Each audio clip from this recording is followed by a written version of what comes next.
आप सभी का कृष्णा स्टडी पोर्टल पर स्वागत है। अगर आप चैनल पर नए हैं तो चैनल को सब्सक्राइब करें, शेयर करें। तो चलिए चलते हैं आज के टॉपिक पर। आज का जो टॉपिक है वो है कक्षा 8 की गणित की पाठ्य पुस्तक से परिमेय संख्या पाठ का अभ्यास 1B। आज हम अभ्यास 1B के प्रश्नों को हल करेंगे। तो अभ्यास 1B के प्रश्नों को हल करने से पहले हम ये समझेंगे कि संवरक प्रगुण क्या होता है, क्रम विनिमेय प्रगुण क्या होता है, साहचर्य प्रगुण क्या होता है। क्योंकि परिमेय संख्याओं के योग के प्रगुण में आज जो मुख्य टॉपिक है आपका वो है परिमेय संख्याओं के योग के प्रगुण, जिसमें आपको ये तीनों चीजें समझना है। तो आपको परिमेय संख्या पार्ट 1 इस नाम से एक वीडियो का लिंक आपको मिल जाएगा डिस्क्रिप्शन बॉक्स में, आप वहां से देख लीजिए। इसके पहले इन सब चीजों को बताया जा चुका है। थोड़ा सा हम आपको यहाँ याद दिला देते हैं कि अगर परिमेय संख्याओं के योग की प्रगुण की बात करें, जिसमें से पहला है संवरक प्रगुण। संवरक प्रगुण कहता है कि अगर a और b दो परिमेय संख्या है और उनका योगफल आता है c, ये भी एक परिमेय संख्या हो जाए तो कहा जाएगा परिमेय संख्याएं योग संक्रिया के लिए संवरक प्रगुण का पालन करती हैं। क्रम विनिमय नियम कहता है कि अगर a प्लस b बराबर हो जाए b प्लस a, जहां a b परिमेय संख्याएं है, माने क्रम बदल जाए लेकिन उसके योगफल पर कोई प्रभाव न पड़े, तो अगर ऐसा होता है तो कहा जाएगा परिमेय संख्या योग संक्रिया के लिए क्रम विनिमय प्रगुण का पालन करती है। साहचर्य प्रगुण क्या है?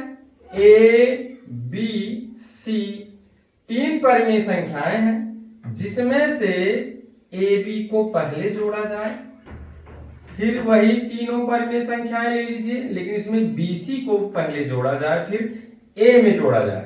a में b को जोड़ दीजिए, जो आता है तब c में जोड़िए, इसमें b को c में जोड़ के जो आता है तब a में जोड़िए। अगर दोनों का योगफल बराबर आ जाता है तो कहा जाएगा कि परिमेय संख्या योग संक्रिया के लिए साहचर्य प्रगुण का पालन करती है।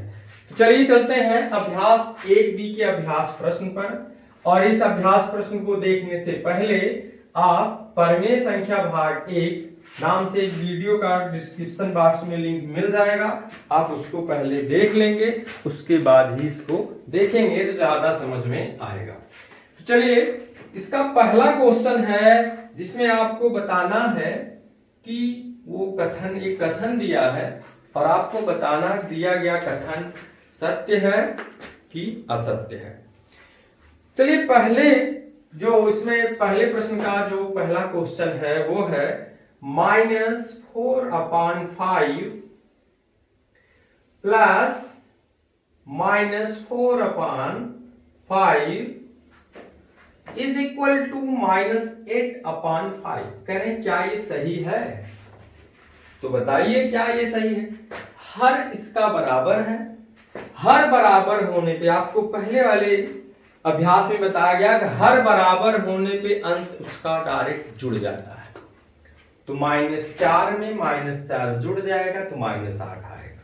तो इसका मतलब है कि ये आपका सत्य है, ये सत्य है आपका। सेकंड पॉइंट पर चलते हैं, इसके सेकंड प्रश्न पर। सेकंड प्रश्न में कह रहे हैं कि -6/7 प्लस 6 परिमेय संख्या नहीं है। क्या वाकई ये परिमेय संख्या नहीं होगा? चलिए जोड़ करके देख लेते हैं। 6 का गुणा 1 में तिरछा गुणा करके जोड़ लीजिए आप। 6 × 6 7 × 42 ये हो गया, बटे 7 × 7 क्या आएगा बच्चों? 36 × 6 42 बटे 7। क्या ये परिमेय संख्या नहीं है? परिमेय संख्या है, क्योंकि p और q दोनों पूर्णांक है और हर जीरो नहीं है। ये कह रहे हैं कि परिमेय संख्या नहीं है, ये गलत कह रहे हैं, माने ये असत्य है, जबकि ये परिमेय संख्या है। चलिए तीसरे प्रश्न की बात करते हैं। दो परिमेय संख्याओं को जोड़ने का क्रम बदलने पर योगफल वही रहता है। ये क्रम विनिमय नियम है, जैसा कि अभी आपको बताया गया कि अगर जोड़ने का क्रम बदल दिया जाए वाकई उसके योगफल पर कोई प्रभाव नहीं पड़ता है। इसका मतलब ये आपका ये सत्य कह रहे हैं कि क्रम बदलने का कोई प्रभाव नहीं पड़ता है। और चौथा है पहले का कि तीन परिमेय संख्याओं का योगफल परिमेय संख्या नहीं होती। अरे दो जोड़िए चाहे तीन, वो परिमेय संख्या ही होगी, ये भी गलत है। तो कुल मिला करके ये जो चौथा है वो भी असत्य है। तो इसका पहला सत्य, असत्य, सत्य और असत्य है। चलिए इसके प्रश्न 2 को देखते हैं। प्रश्न 2 में ये क्या कह रहे हैं? प्रश्न 2 में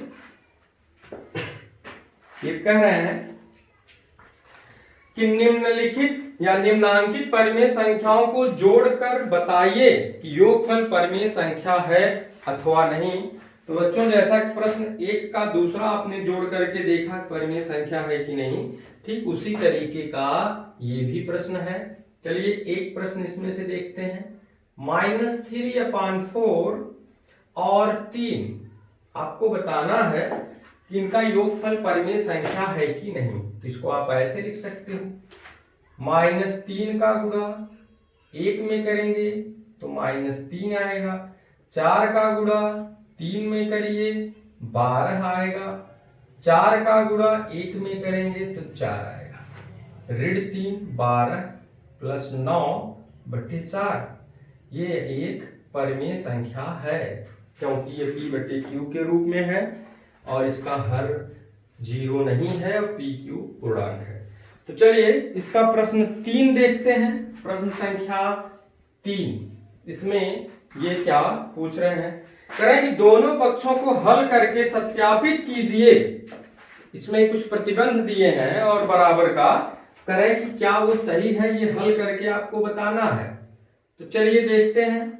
-5/8 पहला प्रश्न है, फिर प्लस -9 डिवाइड बाई 30, फिर इज इक्वल टू, फिर कह रहे हैं इक्वल टू -9/13 प्लस -5/8। तो इसमें आपको बताना है, वैसे देख लीजिए ये क्रम विनिमय नियम का पालन परिमेय संख्याएं करती हैं, वाकई ये सत्य है। लेकिन ये कह रहे हैं योग माने जोड़ करके बताइए कि क्या ये सत्य है। तो चलिए जोड़ लेते हैं। 8 और 13 का लस अगर निकालेंगे तो 13 8 104 आएगा। तो डायरेक्ट आप हल कर लीजिए। 13 का गुणा -5 में तो 13 बचे -65 और प्लस 8 का गुणा -9 में तो -72 और 13 8 104 कितना हो जाएगा? -72 समान चिन्ह है, ये जुड़ जाएगा। जुड़ने के बाद आएगा 5 2 7 6 7 13 -137/107। चलिए इस तरफ का देखते हैं, इस साइड का क्या आता है, दाहिनी तरफ वाला।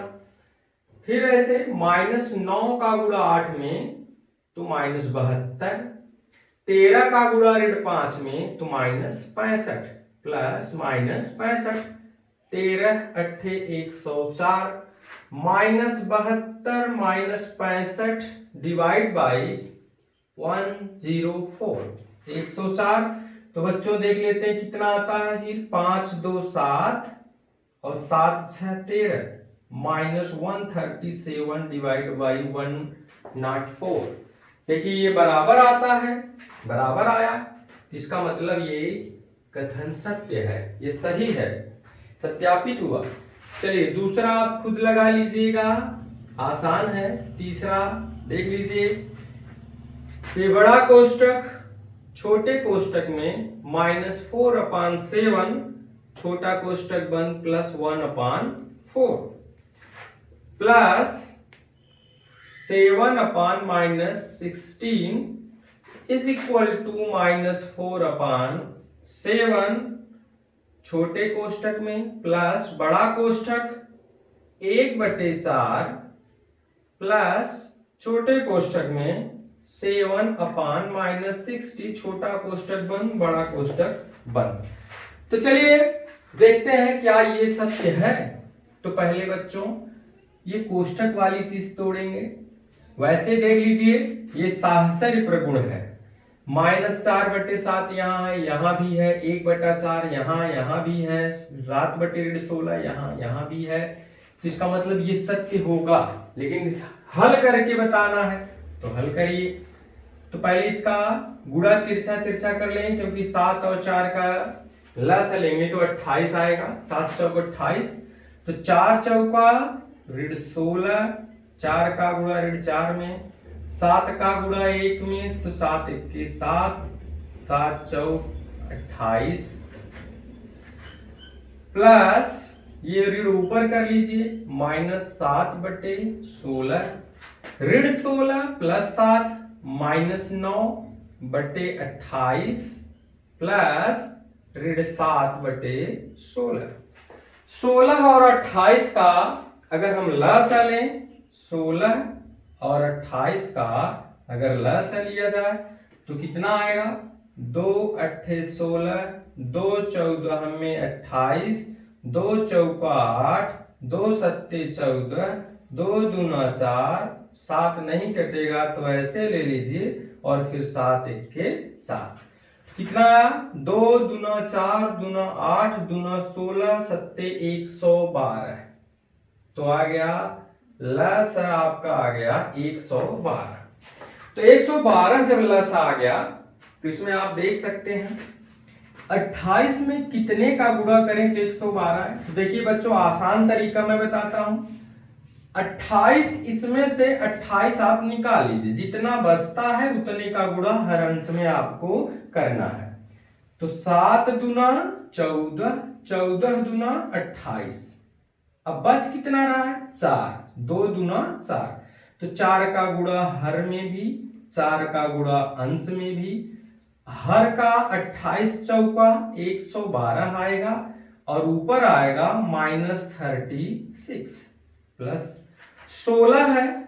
तो फिर देख लीजिए 2 दूना 4 दूना 8 दूना 16 निकल जाएगा, 7 बच रहा है। 7 का गुणा हर में भी करेंगे, 7 का गुणा अंश में भी, तो 16 सत्ते फिर 112 आएगा, 7 सत्ते -49 हो जाएगा।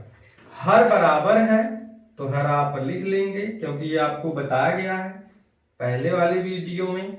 -36 प्लस -49, अब ये हो जाएगा -36 -49/112 और ये बराबर हो जाएगा 9 6 15 और 4 3 7 1 8, समान चिन्ह है जुड़ जाएगा, -85 डिवाइड बाई 112 माने 112। तो चलिए इसके सेकंड पार्ट को देखते हैं, क्या वो भी इतना ही आता है? अगर इतना आ गया तो निश्चित रूप से वो भी सही है, अगर इतना नहीं आता है वो गलत माना जाएगा, मानिए जो दिया गया है। तो चलिए पहले कोष्टक वाली चीज हल करते हैं। -4/7 प्लस, अब 1/4 ये आप लिख सकते हैं, माइनस ऊपर कर लीजिए, -7/16 हो जाएगा, -4/7 प्लस, अब 4 और 16 का अगर लसा लेंगे तो 16 ही आएगा, 4 चौका 16 आप निकाल लेंगे, निकालना आपको बताया गया। तो 4 का गुणा इसमें कर लेंगे, 4 का ऊपर, क्योंकि जब 16 आया है 4 चौका 16, तो हर में आ गया यहाँ 16, अंश में आ गया 4 और यहाँ आ गया -7/60। इसमें कुछ नहीं करना क्योंकि पहले से ही 16 है। -4/7 प्लस हर बराबर है तो हर वही रहेगा, प्लस -7, अब क्या आ जाएगा? -4/7 प्लस 7, अब यहां देखेंगे 4 प्लस -7, तो 4 -7 हो जाएगा, धन गुणे ऋण, ये हो जाएगा 16। आप लिखेंगे -4/7 प्लस -3/16। अगर इसको हल करेंगे तो कितना आएगा, 16 चौका 64 -64 और 7 तिया 21 बटे, क्योंकि धन गुणे ऋण ऋण हो जाएगा, 16 सत्ते 112। और बच्चों अगर 64 में 21 जोड़ेंगे तो -85 डिवाइड बाई 112। तो इस तरीके से आप देख रहे हैं -85 बाई 11 माने 112, -85 112, ये भी आ रहा है, बराबर है दोनों। ये अगर बराबर है तो इसका मतलब ये दिया गया प्रतिबंध सही है। तो इस तरीके से आप देख सकते हैं कि जो इसमें प्रतिबंध तीसरे में था वो सत्य है। तो चलिए बच्चों अब चौथे प्रश्न को देखते हैं। चौथे प्रश्न में वो क्या कहा है। चौथे प्रश्न में वो कह रहा है कि यदि a और b दो परिमेय संख्याएं हैं और उसमें a और b दो परिमेय संख्याएं हैं, उसमें a प्लस b का मान जो आता है वो है -15/11। तो कह रहे हैं तो b प्लस a का मान क्या होगा, a प्लस b का मान है -15/11। पूछ रहे हैं b प्लस a क्या होगा, तो आप खुद कर ले जाएंगे। परिमेय संख्याएं क्रम विनिमय नियम का पालन करती हैं, तो a प्लस b जितना होगा उतना ही b प्लस a हो जाएगा क्रम विनिमय नियम से। तो a प्लस b का मान आया है आपका -15/11, तो यही b प्लस a के भी बराबर हो जाएगा। मतलब b plus a is equal to -15/11। चलिए अगले प्रश्न को देखते हैं। प्रश्न संख्या 5। प्रश्न संख्या 5 में कह रहे हैं कि निम्नांकित रिक्त स्थानों की पूर्ति अपनी अभ्यास पुस्तिका में कीजिए। तो चलिए अपने अभ्यास पुस्तिका में आप रिक्त स्थानों की पूर्ति करेंगे। 5वें का जो पहला है उसमें कह रहे हैं यहाँ एक खाली स्थान दिया गया है और प्लस -12/7 फिर इज इक्वल टू -12/7 प्लस 5/-11। चलिए मान लीजिए कि ये राम है और ये श्याम है। तो राम देखिए दोनों लोग अगर दोनों तरफ बराबर करेंगे तो यहां देख लीजिए श्याम तो यहां मिल गए, लेकिन अभी राम यहां गायब है। तो इसका मतलब है कि इनके स्थान पे क्या आएगा, 5/11। तो यहां भी मिल गए आपको श्याम और राम। वैसे भी ये क्रम विनिमय नियम है, दोनों तरफ बराबर तभी आएगा जब दोनों तरफ की संख्याएं बराबर रहें। तो चलिए यहां देख लीजिए -12/7 था, यहां था, लेकिन 5/11 नहीं था, इसलिए यहां ये हो गया। तो चलिए दूसरा प्रश्न 5वें का देखते हैं। ये क्या कर रहे हैं, ये कह रहे हैं कि माइनस बड़े कोष्टक फिर माइनस छोटा फिर -10 बड़ा कोष्टक छोटा कोष्टक -10 फिर प्लस बड़ा कोष्टक बंद प्लस -7/12 इज इक्वल टू -10 छोटे कोष्टक में -10 प्लस बड़ा कोष्टक 5/6 प्लस छोटे कोष्टक में 7/12 बड़ा कोष्टक। करेंगे, बोलिए यहां क्या आएगा। आराम से देखिए, बड़े आसानी से आएगा। देखिए 10 मिल गया, 10 इधर भी है, ऋण 7/12 इधर भी है। अभी क्या बच रहा है जो उधर ज्यादा है, वो है 5/6। तो बच्चों यहाँ 5/6 करेंगे। तो चलिए चलते हैं नेक्स्ट क्वेश्चन पे, 6वें में। इसमें करें कि सरल करना है, तो सरल करके आपको बताना है कि उसका मान कितना आएगा, उस परिमेय संख्या का मान कितना आएगा। तो 6वें में जो पहला आया है, पहला प्रश्न है सरल कीजिए में, वो है 3/4 प्लस -8/9 प्लस 5/8। यही आपको हल करना है। तो चलिए इसको हल करते हैं। तो जब प्रश्न 4, 9, 8 हर में क्या क्या है, 4 है, 9 है और 8 है, और इसको हल करना है। तो क्या करेंगे, 4, 9, 8 का पहले आप लसा ले लीजिए। 4, 9, 8, देखिए क्या आता है, हो जाएगा 2 दूना 4, 9, 2 चौके 8, 2 इक्के 2, 9, 2 दूना 4, 2 1 9 ऐसे आएगा क्योंकि कटेगा नहीं, 3 1 3 1, फिर 3 से फिर कैंसिल। तो आ गया बच्चों, इसका जो लस आता है वो आएगा 2 दूना 4 दूना 8 3 24 3 72। इसका लस आता है 72। तो लस इसका अगर 72 आया है, तो चलिए हर सबका हमें 72 करना है। तो 4 में कितने का गुणा कर देंगे 72 हो जाए, 18 का। वैसे भी आप देख सकते हैं, 4 निकाल दो, 2 3 6 3 18। तो 18 का ऊपर नीचे गुणा करेंगे, 18 का नीचे भी 18 का ऊपर। चलिए इसी समय सबका देख लेते हैं। 9 8 72, 8 का नीचे करना है, 8 का ऊपर करना है। 8 9 72, 9 का निहर में, 9 का अंश में।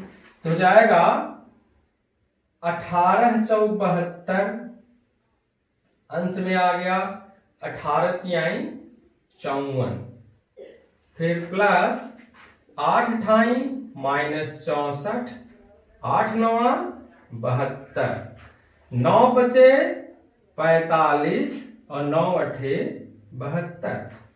तो इस तरीके से आप हर देख रहे हैं सबका बराबर है, तो हर में लिख दीजिए ऐसे 72, और ऊपर वाला अंश डायरेक्ट आपका जुड़ घट जाएगा जैसे रहेगा, तो हो जाएगा 45।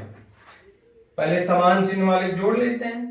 5 4 9, 5 4 9, फिर 5 4 9 -64 डिवाइड बाय 72। कितना आएगा, 9 में से 4 निकालेंगे तो आएगा आपका 5, 9 में से 6 निकालेंगे तो आएगा 3 डिवाइड बाई 72, 35/72। तो ये आपका आंसर हो जाएगा। इसी तरीके से आप दूसरा भी लगा लेंगे। तो चलिए चलते हैं 7वें प्रश्न पर। इसका जो 7वां प्रश्न है, 7वें प्रश्न में कह रहे हैं कि निम्नांकित को योग की संक्रिया के प्रगुणों का प्रयोग करके इसका हल माने मान ज्ञात करना है, क्या कह लीजिए हल करना है। तो चलिए इसमें भी देखते हैं। 7वें में जो दूसरा प्रश्न है 7वें का, वो है 2/5 plus -8/-3 plus 4 divide by -5 plus -2/3। आपको ये हल करना है। देखिए जब इस तरीके का सवाल हो तो पहले सबसे पहला काम होगा आपका कि हर में से ऋण को हटा लीजिए। तो हो जाएगा 2/5 प्लस, देखिए दोनों तरफ ऋण है, ये कैंसिल हो जाएगा, आपको मिलेगा 8/3। फिर देखिए ये ऋण हर में है तो अंश में चला जाएगा, ऋण 1 का ऊपर नीचे जब गुणा करेंगे इसमें भी तो माइनस हट जाएगा, और फिर आपको यहां मिल जाएगा -2/3। इसको हल करने के लिए पहले जो समान हर वाला है उसको साथ साथ कर लेते हैं। 2/5 प्लस -4/5 और फिर 8/3 प्लस -2/3। यहां देख लीजिए 5 5 हर इसका 5 हो जाएगा, 2 प्लस -4 प्लस हर इसका 3 3 है, 3 ही हो जाएगा। 8 धन ऋण 2 है तो यहाँ ऋण 2 आप लिख लीजिए। फिर 2 धन गुणे ऋण ऋण हो जाएगा 4 डिवाइड बाई 5 प्लस धन गुणे ऋण ऋण हो जाएगा 8 ऋण 2 डिवाइड बाई 2 में से ऋण 4 जाएगा तो -2/5 आएगा। 8 में से 2 निकलेगा तो 6/3 आ जाएगा। तो हल कर लीजिए सामान्य बिंदु की तरह। 3 का गुणा ऋण 2 में तो ऋण 6, 5 का गुणा 6 में तो 30 और हर में हो जाएगा 15। तो अगर ऋण 6 धन 30 देखें तो कितना आ जाएगा 24 डिवाइड बाई 50। यही आपका रिक्वायर्ड आंसर हो जाएगा। अगर आप इसको और हल करना चाहें तो और आसान कर सकते हैं। अगर 24 और 15 का मासा देखें, 24 और 15 का मासा तो कितना आएगा 15 × 15 और 24 में से 15 कितना आ जाएगा 9 और फिर 9 से 15 9 × 9 6 15 फिर 9 से 6 9 में से 6 गए 3 से 6 3 दूना 6 और इसका मासा आ गया 3 से अगर बच्चों इसमें भाग दे देंगे आप इसमें तो ये सरलतम रूप में अपने बदल जाएगा। तो कितना हो जाएगा 3 × 24 3 × 15 हो गया 8/5। तो इस तरीके से अभ्यास 1B के प्रश्नों का हल आप लोगों ने देखा। इसमें छूटे हुए प्रश्नों में से अगर कोई प्रश्न आपको नहीं आता है तो आप कमेंट बॉक्स में लिख सकते हैं। तो चलिए मिलते हैं फिर किसी नए टॉपिक के साथ। Thank you.